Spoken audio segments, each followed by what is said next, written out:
perspective of federal history, we can see both the immense story in colonizing and the status quo for Native communities' voices are not heard.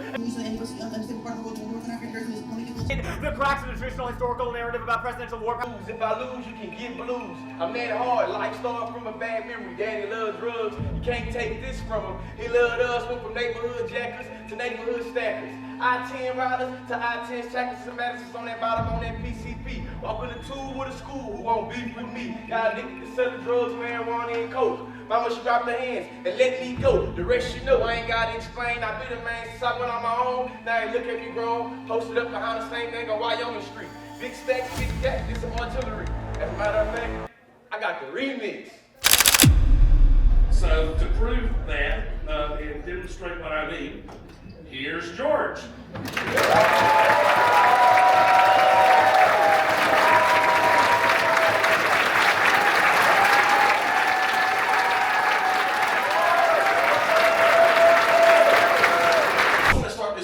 Just asking a question that I learned to be very important in this activity.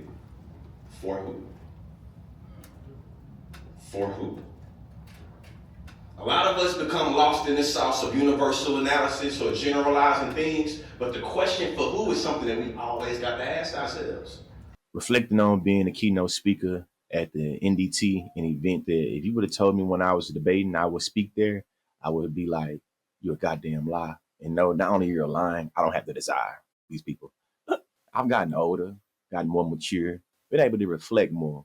And in reflection, the debate community taught me how to say what I mean what I say. The debate community is when I learned a lot about myself, what ticks me, you know what I'm saying? Or say what ticks me off, what pisses me off, what encourages me, what makes me feel inspired, empowered, what makes me, you know what I'm saying, feel triggered, what makes me, you know what I'm saying, thirst for knowledge. You know what I mean? Like the debate community did that. The debate community not only taught me about myself, it taught me about how the world works.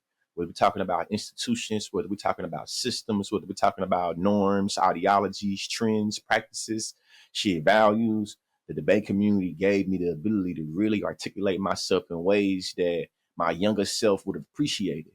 As somebody that's recently been diagnosed with ADHD, recently been diagnosed with bipolar type 2, I would say that I've always had fleeting thoughts and always understood that the way I express myself is very novel. The debate community, the college policy debate community specifically, gave me a space and place to really perfect my skill in being an orator, but also really helped me come up with different ways to make a point. Whether it's time to be very academic and use my $50, multiple syllable words, or it's time to really use the language of working class people that, you know what I'm saying, may have not graduated high school and definitely didn't have any access to college, or maybe didn't have access. What you see, you know what I'm saying, as I was asking different people, is that when you're in the debate community, the intellectual smoke is something you cape on you. You know what I'm saying? It's something that if somebody ever want to see you, shit, come see me. I hope you're ready. I hope you're researched. I hope you're prepared to take this ass whooping and or gift one we will see when the debate starts. What you see when it comes to people like Charlie Kirk or Ben Shapiro, they love to pick on young college students. They love to pick on young people that's just coming into adulthood that maybe are now starting to think for themselves when it comes to how the world works and even their own value. So y'all have created a following, you know what I'm saying, and being able to go to universities and create aha gotcha moment as somebody that's put blood, sweat, tears, effort, energy into the actual structured activity of debate. Sometimes with Charlie Sheen and Ben Shapiro called debate, it'd be laughable. It'd be like, man, ain't no way in hell y'all calling, having aha gotcha moments in dialogue through the framework of argumentation. You ain't making no good arguments at that. It's what y'all call debate. It's one of the reasons why I know Charlie Sheen and his turning point camp, the reason why they was ducking, smoking, dodging us at Texas A&M. And to be clear, when I ran into Topa Town Music, when I show y'all the clip in the video, why I was saying I'm from born and raised here, because the man had the nerve to tell me I'm here while you here. I'm like, nah, he ain't here while I'm here. I'm from here. You know what I'm saying? He ain't say nothing. As he started moving around, he tried to say some slick shit like, yeah, I'm saying here, piggyback off this event. Man, you better stop playing with me, bro.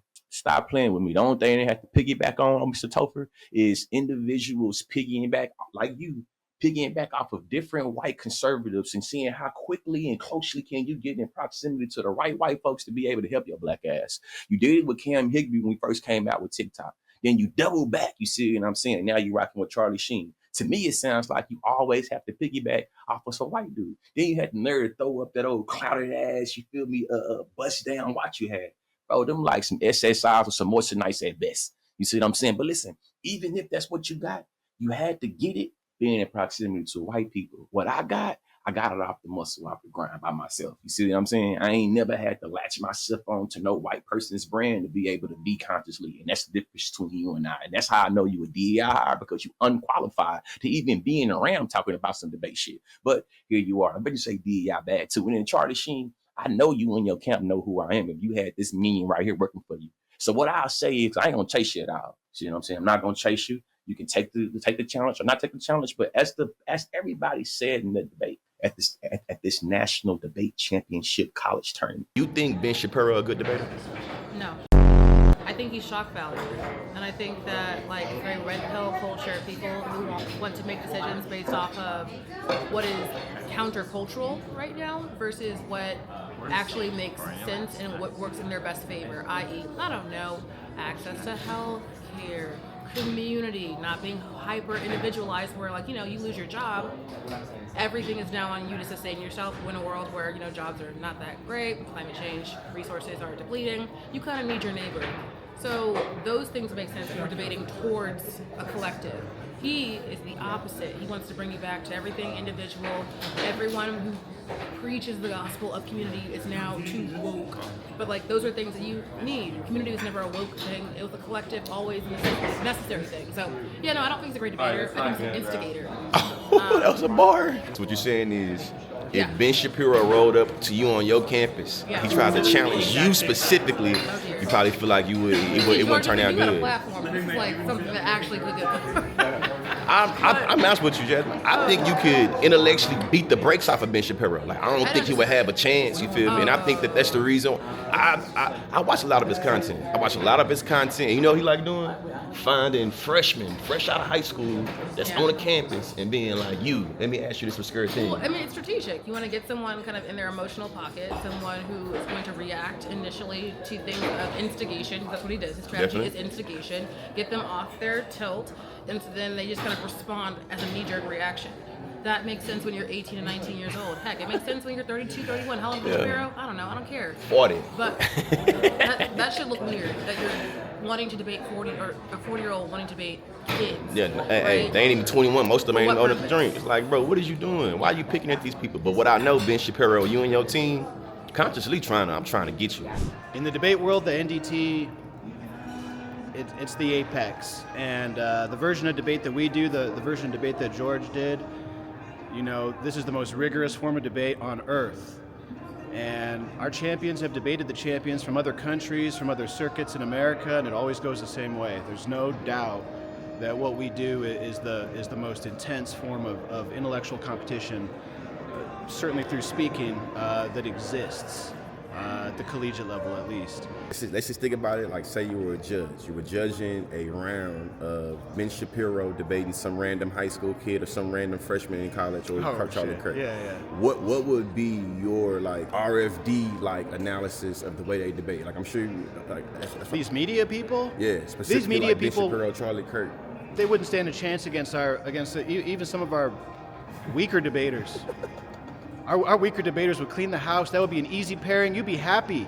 You'd be happy to debate Ben Shapiro every round compared to debating teams that aren't even good enough to qualify for the NDT, and that's for real.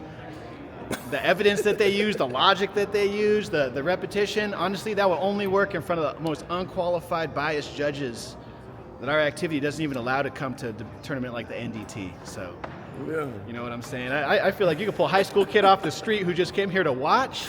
Yeah, pair that up against Charlie Kirk or whatever. It's not even close. Coming into the NDT, for y'all that don't know, like the NDT is like the March Madness of debate. But when you walk into the tournament hotel, you automatically feel the tension. You automatically start to feel all the stress. I'm finna walk down, y'all, and show y'all how stressed everybody look. You know what I'm saying? And it's something I don't miss at all. Telling y'all, man. Y'all see, if they get ready to start announcing these parents, it's gonna sound like some Hunger Games type shit, you know? I just wanted to show y'all the people. We got Big Bank in the building, you know what I'm saying? Shout out to Huntsville, Texas. Yeah. You know, just showing y'all, you know. We got Dartmouth right here. Shout out to them. Think get ready to kick some ass, maybe not. Who knows? We'll see. We'll see. Lead up to the NBC. Oh, so we just I spot a mentor. Oh, another one. Let's get this right. Oh, the Russian. Yeah, they in the zone right now though. They in the zone. The round. They finna start announcing the round very soon. So this is what a look of very focused people look like. This motherfucker, he ain't doing nothing. He just this is what they call looking like you busy for aesthetics. You know what I'm saying? See, everybody laughing because they know he just here for more support. He just got some cards I gotta cut. He don't be cutting no cards. That's why he sent them to me. Yeah, exactly. And we got Mr. Wash over there. That's the look right there. Focus. You know what I'm saying? It's a few coaches over here that's already thinking about this man right now. Yeah, he started yet. I don't know who this is right here. Oh man! Shout out to him right here. You know, hey. We're gonna message Barta for you. I want to give a special shout out to Scott Varda, David Hyatt, and Eric Short. Y'all voted against me 2014 during the semifinals, and I ain't never forgot about that. But in all seriousness though, the question for who is something I always had to ask myself when I start to think about how I feel like I won that round, but they thought I lost. So the question for who is something I always sat with, especially when, when my career first ended, I sat there and thought about how my career ended because these three, ain't gonna say what I wanna call them, had decided I lost. The question for who? Now you gonna do what? I'm gonna message Barta for you. Y'all mentioned for me. Y'all told him. Y'all told him what he say. What was his response? Oh, he's just grumpy and out of debate now. Round the first from 7.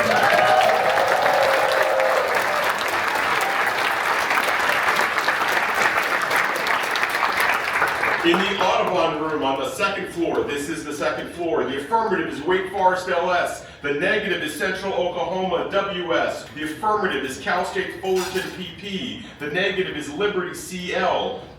I know, listen, every NDT I had, I thought I had a few people that's like, I can't wait to see your ass. Ooh, I hope you ready for me because I'm ready for you. Oh, come on, Silver. There's gotta be. What? Spiteful? Nah, you ain't got no, you don't want to swing the block. Baylor? Yeah, listen, Baylor, yeah. Baylor, look. Hey, listen. On a scale of 1 to 10, how stressful do you say the NDT is for people out there trying to figure out? I'd say a 9.5. So the Harvard team right now, we actually have 2 all freshman teams at the NDT. So they set up for success. They're going to be monsters. They're going to be monsters. Yeah, exactly. So for them, it's not as bad. But I think for seniors, I just finished debating last year. Mm-hmm. So I definitely noticed that a lot of other people come in with a lot of pressure because it's their last tournament ever. There's no professional debate, really. I mean, maybe there should be. Yeah, it should be. In college debate, Ben Shapiro, you're done. You're done after 8 years. For sure. And some of y'all been debating since like middle school, high school. Yeah, so you got exactly. like a 9-10 year career coming in. And if you're an athlete, it's like you can go from like college football to the NFL, and really like as long as you're still good, you can still compete. But once you're done in debate, you're done. So. There's a lot of stakes for that. That's what I'd say. Hold on, let me press play. It's recording now. It's on camera. I just want to say, love you, mommy. Love you, ma. My brothers Nashim and Kyron, y'all mad bad. Y'all miss baby all the time. Love y'all too. Free my cousin Zabi. I love everyone. What else? I debated at Wake Forest with my partner Ayanna Trotman. We united the crowns in 2023. Basically, that means there are 2 tournaments. There's CETA and there's the NDT, right? We whooped at both of them in the same year. That's only happened 3 times in history, including 10 years ago to the very date, and also including, I think it was like 4, 5 years. No, 3 times total. 3 times including us, but 2 times before us. Rutgers. Damn. I know the 2 main things I gotta say though is I love my mom and free my cousin.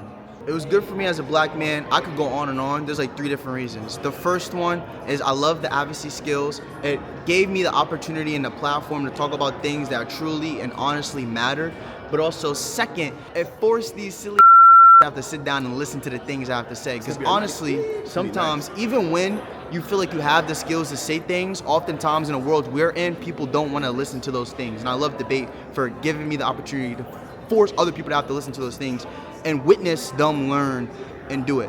And then the third thing will honestly be inspiring other people. One of the main reasons I ever even wanted to do debate, when I was younger, I seen YouTube videos of Ryan and Elijah and also of George Lee in Oklahoma and Towson, everyone else. And I kind of wanted to do it just because I seen other black people doing it. And I wanted to be able to give room and spirit for other black people after me to have the same kind of feeling.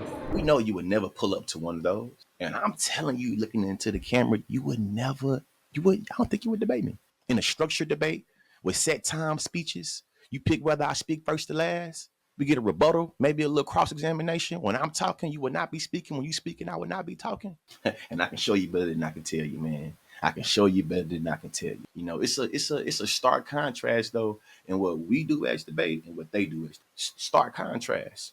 And what I say to the people that's like, man, why would you debate people? You know, debating does nothing. You never change the mind of your opponent. Man, as somebody that's formally trained in being a real debater, no debate coach in history has ever told a debater, I'm going to send you in this debate, and the objective is to change your opponent's mind. Now, the objective is to win the debate, and when it comes to the actual education in itself, it's for the audience to be able to pick up on critical thinking skills, be able to see, you feel me, different sides of a different argument, and be able to really get into the research skills that allow for them to make said arguments. When I say me being able to say what I mean what I say, I perfected that through the art of argumentation. And what I say too, and giving credit, because debate taught me how to give your opponent credit, though, definitely, is that Ben Shapiro and Charlie Kirk more uniquely, they have masterfully figured out a way to create a brand that resonates with middle-class white people, lower-class white people, rich white people, middle-aged white people, old white people, young white people. And when I went to Texas A&M in this campus, I definitely felt like this is, if I ever wanted to know a little bit of how it felt to be around the Klan rally, this is definitely how I feel right now. You know what I'm saying? I'm talking about so crazy. And as a matter of fact, my homeboy, you know what I'm saying, Simply Black Theory had debated, bro. You know what I'm saying? Ohaji, you feel me? He debated Charlie Kirk. I say debated. He went back and forth with Charlie Kirk, and Charlie had the nerve to call this man a white supremacist. Let me see if I got the clip right here. Mr. Simple, you've said some very nasty things about me online, so the floor is yours. Thank you. Simple question, Simple Black Theory. What do you think about blind hiring? Are you for blind hiring? No. No. So why not? Because blind hiring, for those you don't know, is based on merit, where you don't look. No, it's not.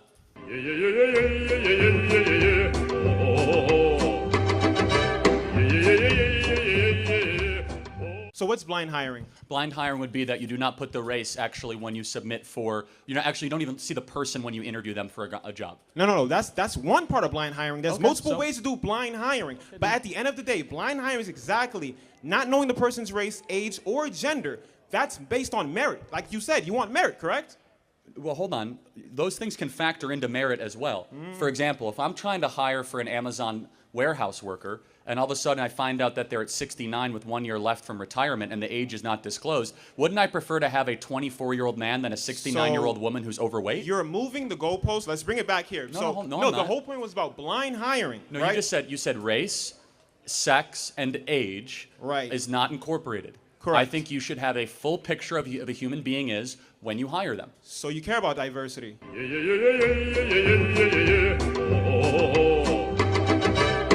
No, actually, I don't. Why? Because that's basically merit. You're focusing solely on merit. You said you want meritocracy. Just to be clear, if diversity happens naturally through meritocracy, great. If all of a sudden we have people that...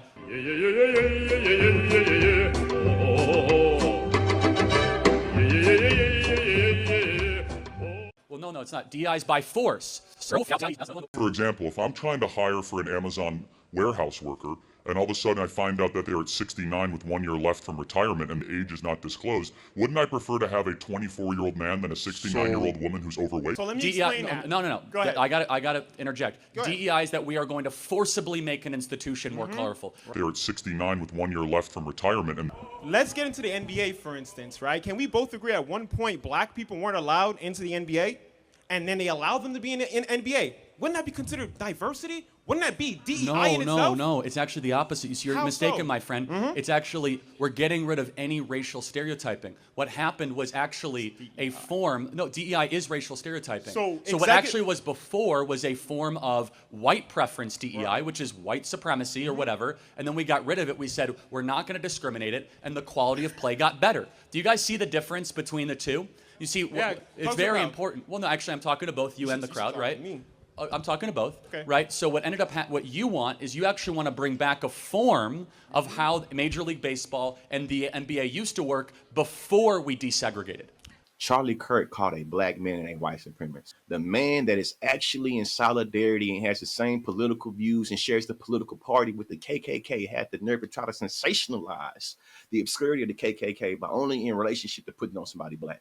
When I tell you I would cook Charlie Kirk, and this right here blew my mind too.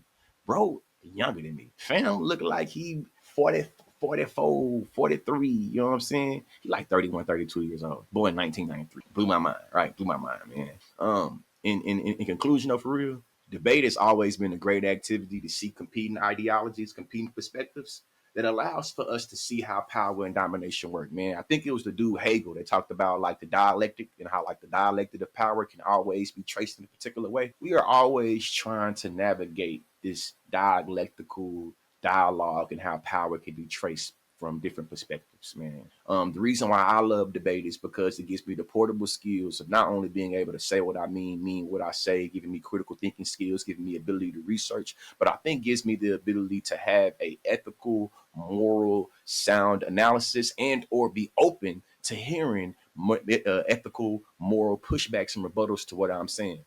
Debate has taught me different ways of understanding how my identity, my perspective, my world that I live in America, how it collides with different topics, man. What I'll say in closing is that these are like a few topics that I learned a lot on about the Black experience. I debated about the Black experience when I was debating. You see what I'm saying? The visa system. That was my first debate topic I debated on, the visa system. United States federal government shall substantially increase visas for different ones. There's like a trafficking visa, H-1B1 visa, H-2B2 visa, trafficking visa, family visa. You know what I'm saying? I think my first app was like the legal distinction between smuggling and trafficking, and how that threshold was a high one to try to prove that you were smuggled and not trafficked. You know what I'm saying? Or that you were trafficked and you didn't smuggle your way into it. The second debate topic I debated on was about democracy assistance, man. It was about democracy assistance with different countries, man. I can't even think of who the countries was. Actually it was during the Arab Spring time. So it was Bahrain, Syria, Egypt, Libya. I can't remember, man. The third topic I debated on was about war powers. No, that's my last panel. War powers was the last one I did. The third topic I debated on, energy production. Energy production, United States federal government should substantially increase energy production. Then the topic areas was like nuclear power and solar power and I'm saying different type of powers and shit. My debate, don't even ask me what my app was in each one. But my point is that being a part of debate made it where I learned so much about the political, social, economic implications of not only the Black experience, but different cultures and identities throughout the world. It made it where when I see me on these, you know what I'm saying, timeline streets, I thought I'm a bad motherfucker. You know what I'm saying? And Topher Town Music know that too. That's the reason why he had to keep it stepping. You feel me? And Charlie Kirk and Ben Shapiro know that too. That's the reason why they got to keep it stepping. You know what I'm saying? Education is elevation, research over me search, and I get with y'all, man. For all booking involving with argumentation, consultation, workshop facilitations, man, go to theconsciousleague.com, or you can go to my email address, info@theconsciousleague.com, and talk to my management team. We can work something out. Research over me search get you a hat. You feel me? Them portable skills of research came in so much handy in debate. This shit, I want to make it some merch.